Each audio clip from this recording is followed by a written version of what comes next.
Yeah, I think you're proud of the effort. Obviously you want to keep some points off the board and get the win. That's the main thing. It doesn't matter 2 yards a carry, 10 yards a carry.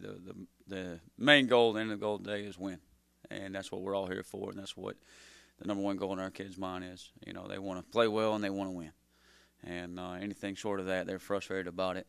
And I thought we did some good things defensively, and then there's about 6 snaps in there you like to have back. I think it's from snap 56 to snap 61. Um, Played really, really well up until snap 55, 56, and did some really good things. And I thought we had some really good performances by individuals and as a unit too. And I thought, doing all the things the right way. You would like to keep those 3 points off the board before the half. Kid made a really nice catch actually over top of the middle. Sean Dorso was there. Kid just reached out and got it, and quarterback. Their quarterback played pretty well. I don't think he missed all night. Usually you play a triple option quarterback and he throws them in the dirt or out of bounds, and he threw them all in the right places the other night. So that was kind of unfortunate for us. But there's a few third downs in there you would like to have back, a few third and longs, and they put you in some stressful situations. They get in the first third and 12, and they're coming out of their own 20 down there, and he runs the veer. And that's exactly what triple option teams will do. And so the rest of the night it kind of gets you guessing because you want to play some pass coverage deals to help things out or go pressure him, do some situations like that, and then if you do just give him a certain look, they could just hand the ball off, and then you get on the first down too. So you kind of got to go back and forth, play a little cat and mouse game there, and tighten some things down. But at the end of the day, we got to get the win, and that's where we're all a little frustrated in the building and in the program, and understandably so. And we gotta bounce back and look out. Like I told our guys, we gotta look out the front windshield this week, not the rear view. Nothing we can do about last week. Can't control it. So playing the win this week. Control the controllables. Can't control the hurricane. Can't control any of that. Can't control that Saturday now. Can't do anything about it. The only thing we can do is go take care of South Florida. So that's where our focus is now, where it's been. But uh, we'll keep that game in mind for next year. So move forward. We talked a lot about the targeting call with Elijah Yeah. this week. Yeah. What are your thoughts on that, and kind of how you helped coach him through that this week, and also comment on how Jason stepped in and took his role? Yeah. You probably don't really know my thoughts about our game and the game of football overall because I think it's, I understand it's to protect players' safety, and I do agree with that. And I'm all about keeping our individuals safe, keeping our guys safe, keeping our players safe. But at the same time, it's a game of football, and Elijah Morris went in. In my opinion, I'm a defensive guy. I'm a defensive coach. He's our player. I think it's clean. The officials didn't, even through replay. So that's how it rolls. That's how it goes. It was a huge play for us. You could argue that might be, and it was a year ago, our most efficient, effective, best defensive player against the option because what he gives us at the nose guard and inside. We see he made some plays a year ago for losses. In the second half a year ago, he was the guy that was causing havoc up front and making plays in the backfield and really gave us a chance to win that game a year ago. And that was a huge play. Not only losing him for the rest of the game, but it was also getting ready to bring up a 3rd and 15 from their own 15-yard line, 10-yard line back there, and a situation you didn't think they could get out of. They punt the football. We get the ball inside the 50. We're going in to score. I mean, the percentages of scoring are pretty high there. So all that put together, it was a huge play, but just really proud of, the guys that come in, Xavier McGyver, Jason Shuford. They did a really nice job. You wouldn't know just from the performance of us defensively or us inside that you were missing Elijah. You would hope maybe having Elijah, he made another play or two, but I thought Shuford and McGyver did a really nice job inside, and just really proud of them. That's for both of those guys.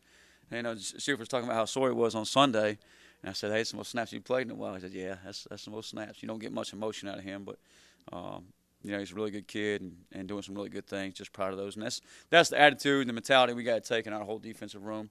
Is it's next man up, and we've kind of built that from how many guys we rotate in and out, not just up front, but in the secondary at linebacker, and next man up, and be ready for when your time is called to go make a play. And that's the mentality. It's all about the team.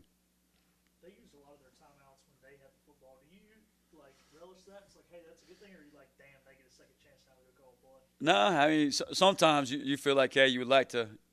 You get the look. You got what you want. You know what he's trying to go to.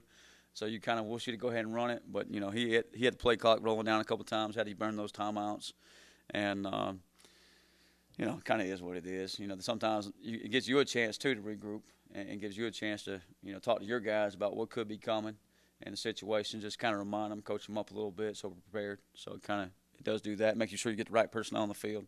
So it kind of goes. It could go either way.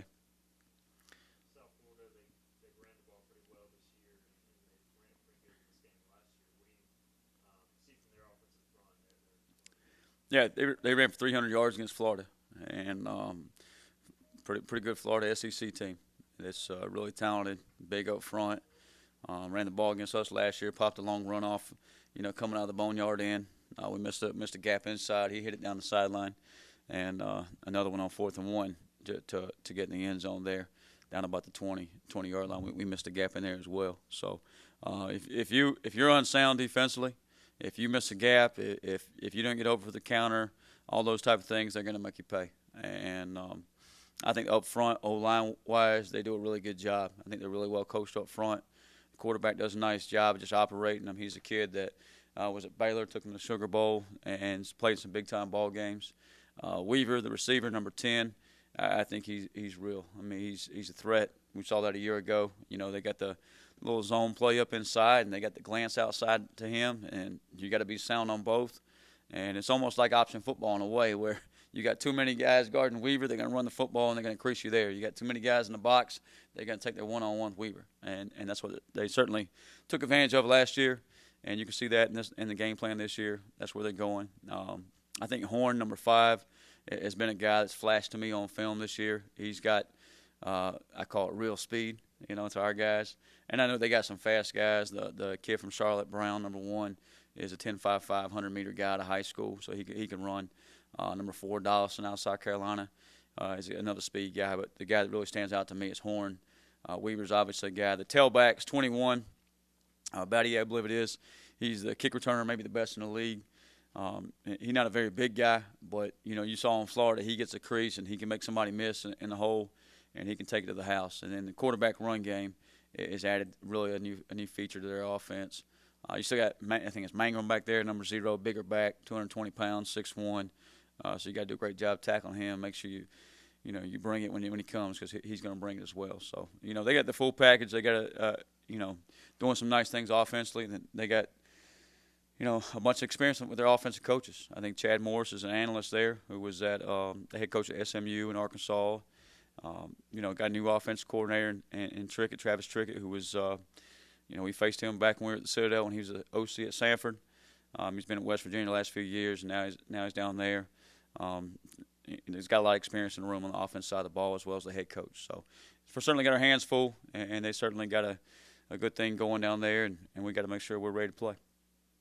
Taking into account just all the different, styles and types of offenses you guys have seen this year, are you kind of finding that you can throw a lot of information at your guys and they can kind of soak that up and, from week to week just kind of bounce back?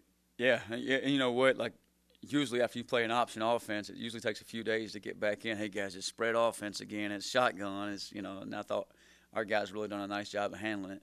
And going back to, hey, our recall from Campbell and ODU and NC State, and how's the counter like NC State's, how's the latch play like this, these guys, or, whatever it may be.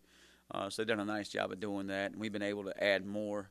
I think, beforehand we were using some times on Sunday night, 10, 15 minutes there or so to practice for Navy. Now you got that time freed up, so you can move it on. You can install more things, install more defense. So that's moving forward. You'll kind of have a lot of carryover. But our guys done a really nice job of just handling things like that. And it's an older group. You're not teaching a bunch of new guys. So, hey, remember what we did last year? Or I remember we had this against Campbell, or this against ODU or NC State, and boom, they pick it right back up. So that's been been good for us. It'll be the first time playing away from Dottie Pickle this year.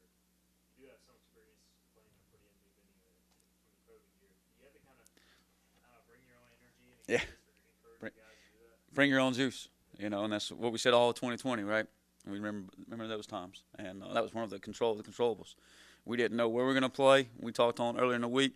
We didn't know what time. We didn't know who's in the stadium, who's not in the stadium, and it really doesn't matter. What matters is our preparation, and we know what we control. We control our energy on Saturday. We control how hard we play, how physical we play, how well we execute, and we do that through preparation. So we got to do a great job of that, and we talked to our guys about the team that brings the most energy on Saturday, that plays the most physical, is going to have a greater chance to win the game.